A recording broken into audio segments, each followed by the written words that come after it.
पूज करते हैं, इसके अंदर जनसाधारण उत्सव मनाते हैं, देवी की मूर्ति रखते हैं, खूब अच्छे से इसको मनाते हैं। लेकिन ये जो गुप्त नवरात्रियाँ हैं ना, ये केवल साधना के लिए गुप्त रखी गई हैं। जी हाँ, 10 महाविद्याओं की उपासना के लिए इनको गुप्त रखा गया है। इसके अंदर जो भी आप मंत्र जाप करते हैं, देखिए ये जो वातावरण हो जाता है ना गुप्त नवरात्रियाँ हो चाहे प्रकट नवरात्रियाँ हो, ये 9 दिन ऐसा वातावरण हो जाता है कि यदि आप इसके अंदर जप ध्यान करते हैं, सदाचार पूर्वक रहते हैं, तो आपके जीवन में तेज बढ़ता है, आध्यात्मिकता की चमक दिखने लग जाती है। इसीलिए इन गुप्त नवरात्रियों को ना शक्तिशाली माना गया है। ये आदि शक्ति जगदम्बा जो इस संपूर्ण सृष्टि का संचालन करती है, उनका दिन ये 9 दिन होता है। और केवल ऐसे ही नहीं कि हमने देवी के लिए बस 9 दिन रख दिया है, आप लोग मान लेना कर लेना, ऐसा नहीं है। ग्रह नक्षत्र इस प्रकार के बन जाते हैं कि इसके अंदर आप जो भी जप ध्यान अथवा व्रत उपवास करते हैं, आपके जीवन को खूब खूब उन्नत करता है। तो देखिए ये जो मैंने आपको बताया कि गुप्त नवरात्रियाँ हैं, ये 10 महाविद्याओं की उपासना का दिन मानी गई है। लेकिन गृहस्थ व्यक्ति को ना इन 10 महाविद्याओं की उपासना ऐसे ही नहीं करनी चाहिए। इनके लिए गुप्त नवरात्रियों में भी नौ दुर्गा की उपासना जैसे आप लोग सहज रूप से प्रकट नवरात्रियों में करते आते हैं, वैसे ही इन नवरात्रियों में भी आप लोग कर सकते हैं।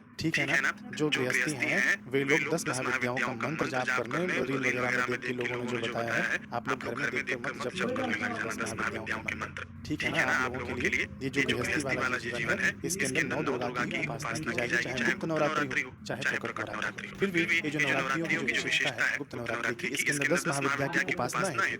हमने पहले से ही स्तोत्र बना रखा है जो बिल्कुल सुरक्षित है, आप उसको घर पर भी सुन सकते हैं। ठीक है ना? तो आप लोग सर्च कर लेना 10 महाविद्या स्तोत्र बाई योगीराज मनोज। आप लोग इन गुप्त नवरात्रियों में विशेष करके उसका श्रवण करना, इससे भी आपको बहुत लाभ पहुंचने वाला है। और इसके अंदर ना आप नवारण मंत्र का जप कर सकते हैं। नवारण मंत्र कौन सा है? ओम ऐं ह्रीं क्लीं चामुंडायै विच्चे। ठीक है ना? स्क्रीन पर भी आपको मंत्र दिख जाएगा। इस मंत्र का भी वीडियो अपने चैनल पर है, इसको आप लोग चलाकर छोड़ देना, दिन भर ये मंत्र चलता रहे, आपके कानों में पड़ता रहे। इसके अंदर ना कई सारे बीज मंत्र हैं। ओम अपने आप में सबसे शक्तिशाली बीज मंत्र है, क्योंकि ना ये राजा माना गया है मंत्रों का। ओम ऐं ये भी ना सरस्वती माता का बीज मंत्र है, ऐसे ही ह्रीं और क्लीं भी बीज मंत्र माने गए। तो इनका जप यदि आप करते हैं अथवा तो कानों में आपके पड़ता है इन नवरात्रियों में, तो भी आपको पुण्य देकर चले जाता है। ठीक है ना? और ये शक्तिशाली मंत्र यदि आप नवरात्रि में करते हैं, कम से कम 9 माला एक दिन में करनी चाहिए। यदि आप करते हैं तो आपका जीवन निखरने लग जाता है। महाराज देखिए ये जो ब्रह्मांडीय चेतना है, जो ब्रह्मांडीय ऊर्जा है ना, ये ग्रह नक्षत्रों के संयोग से एक जगह पर आकर केंद्रित होती है पृथ्वी पर 9 दिनों में।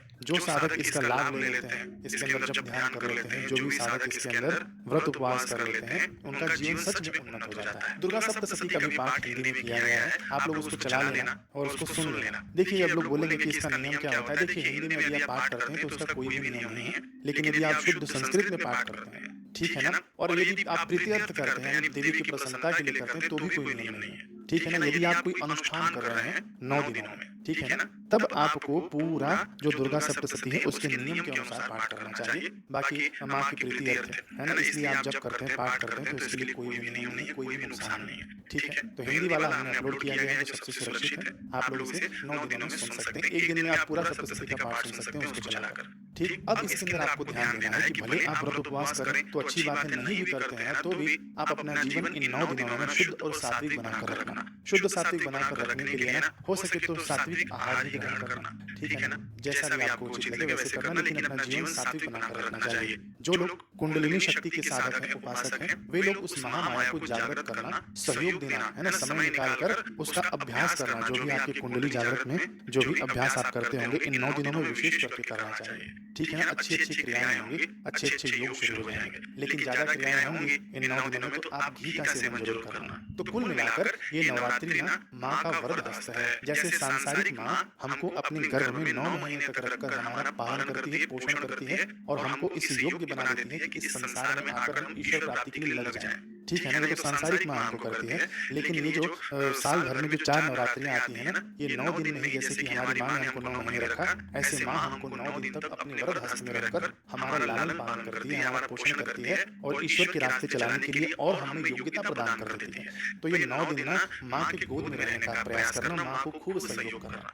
ठीक है ना? सहयोग कैसे करना है कि सात्विक जीवन रखना, हो सके उतना मंत्र जाप करना और हो सके तो नक्त व्रत जरूर कर लेना, कम से कम तो इतना करना चाहिए। ठीक है ना? कई लोग पहले दिन करते हैं, कई लोग 5वें दिन करते हैं, कई लोग आखिरी 3 दिन करते हैं, तो जैसा भी उचित लगे। कुल मिला के हमारा ये जो 9 दिन है जब ध्यान में जाए ताकि हमारा पोषण हो जाए। अब इसके अंदर काम की बात आप लोग सुनिए जो सभी के लिए उपयोगी है। लक्ष्मी साधना इसके अंदर कर लेनी चाहिए। 10 महाविद्याओं में से एक महाविद्या है कमला देवी। ठीक है ना? तो इसके अंदर आप क्या करना कि 100 गुलाब की पंखुड़ियां ली जाती हैं, लाल वाले गुलाब। ठीक, एक-एक पंखुड़ी तोड़कर आप ना मेरे को लगता है कि आधा किलो गुलाब ले लेंगे तो उसके अंदर 100-200 पंखुड़ियाँ ऐसे ही आ जाएगा। तो 100 पंखुड़ियाँ लेनी है और उसके अंदर ना कमला सहस्त्रनाम आप चला देना, अपना वीडियो है इसके ऊपर, चला देना और एक-एक पत्ती माँ लक्ष्मी के आगे अर्पित करते जाना। बस ये साधना भी आपकी ना लक्ष्मी प्राप्ति के लिए खूब बड़ी हो जाएगी। जी हाँ, पहले भी ये वीडियो में बता रखा है, उसके अंदर अच्छे से विस्तार से बताया है कैसे करना है, लेकिन संक्षेप में मैंने आपको बता दिया कि इसके अंदर कमला देवी की उपासना की जाती है और विशेष करके ये नवरात्रियों में पंचमी तिथि पर की जाती है।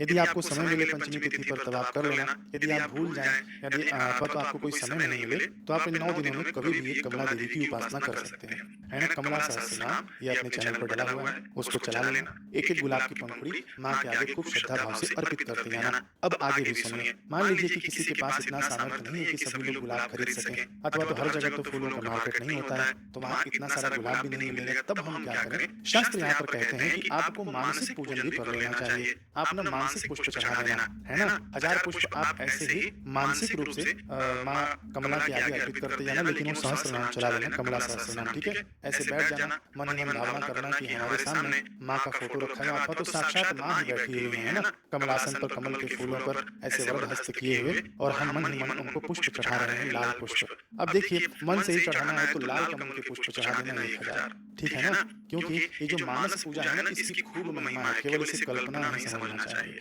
ठीक। तो दोनों ही तरह से मैंने आपको बता दिया, जिसको जैसा उचित लगे आप लोग समझ लेना। अब थोड़ा मैं मराठी में बोलूंगा की आमच्या महाराष्ट्रात लोक लक्ष्मी प्राप्तीसाठी कुंकुमाने अभिषेक करतात। मी काय म्हणतोय, हे महाराष्ट्रातील लोकांना समजले असेल। क्या बोल रहा हूँ, ये महाराष्ट्र के लोग समझ गए होंगे कि ना देवी की कुमकुम से उपासना की जाती है। देवी का फोटो ना हो तो श्री यंत्र पर भी कुमकुम से हम लोग उपासना कर सकते हैं, है ना। कमला सहस्त्रनाम के माध्यम से 1000 नाम लेते जाएं और एक-एक चुटकी कुमकुम माँ को अर्पित करते जाएं। इसका भी वीडियो मैंने पहले बना रखा है, ठीक है ना। कुमकुम उपासना करके कैसे कुमकुम बनाना, ये सब अपना वीडियो है चैनल पर, आप लोग सर्च कर लेना। और इसका हो सकेगा तो मैं डिस्क्रिप्शन में सभी लिंक आपको दे दूंगा। तो अभी तक हमने क्या सुना समझा लक्ष्मी प्राप्ति के लिए, या तो आप गुलाब की पंखुड़ियों से कमला सहस्त्रनाम के माध्यम से सहस्त्रार्चन करना, अथवा तो आप कुमकुम के माध्यम से भी कर सकते हैं। कुछ नहीं मिले तो आप मानसिक रूप से कर सकते हैं। और इस साधना को आप लोग पूछें, इसके लिए मैं पहले बता दूं, इस साधना को कोई भी कर सकता है, चाहे गुप्त नवरात्रि की साधना हो, चाहे लक्ष्मी प्राप्ति वाली साधना हो, बालक वृद्ध नर नारी सभी लोग इस उपासना को कर सकते हैं। अब आते हैं घट स्थापना के ऊपर। मैंने पोल डाला था अपने व्हाट्सएप के चैनल के ऊपर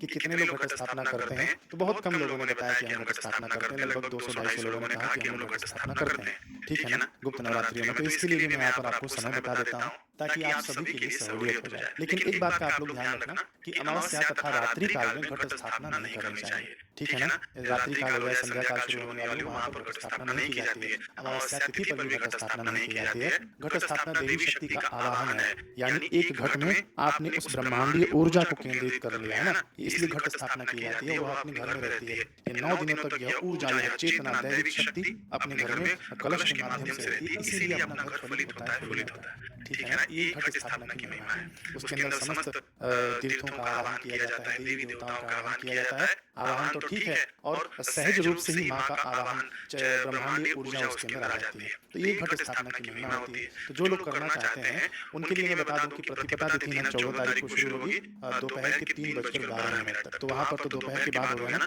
तो हम लोग वहां पर घट स्थापना नहीं करेंगे, ठीक है, 14 तारीख को। लेकिन 15 तारीख को उदया तिथि से ही प्रतिपदा लगेगी, है ना, और यह प्रतिपदा तिथि रहेगी 11:50 तक। इसी के अंदर आपको घट स्थापना करनी है। भारत के अलग अलग राज्यों का अलग अलग समय है, जो मैं आपको स्क्रीन पर आखिरी में दिखा दूंगा। आप लोग इस समय को देख लेना, स्क्रीनशॉट ले लेना अपने अपने स्थान का, और इस नवरात्रि का खूब लाभ लेना। बाकी आप देखिए इसके अंदर क्या क्या सुन सकते हैं, मैं आपको अभी बता दूं। सिद्ध कुंजिका स्तोत्र है, इसका आप लोग हमेशा श्रवण कर सकते हैं, ठीक है, ये अपने चैनल पर अपलोड है। फिर उसके बाद दुर्गा सप्तशती है हिंदी में, इसको भी आप लोग रोज सुन सकते हैं। फिर नवान मंत्र है, इसका भी आप लोग रोज श्रवण कर सकते हैं। और मुख्य रूप से जो गुप्त नवरात्रि है, तो इसके अंदर 10 महाविद्याओं का जो स्तोत्र है उसका भी आप लोग श्रवण कर सकते हैं। 10 महाविद्या स्तोत्र योगीराज आप लिखेंगे तो आ जाएगा, ठीक है। तो बस इसके अंदर आपको इतना ही करना है। कुल मिला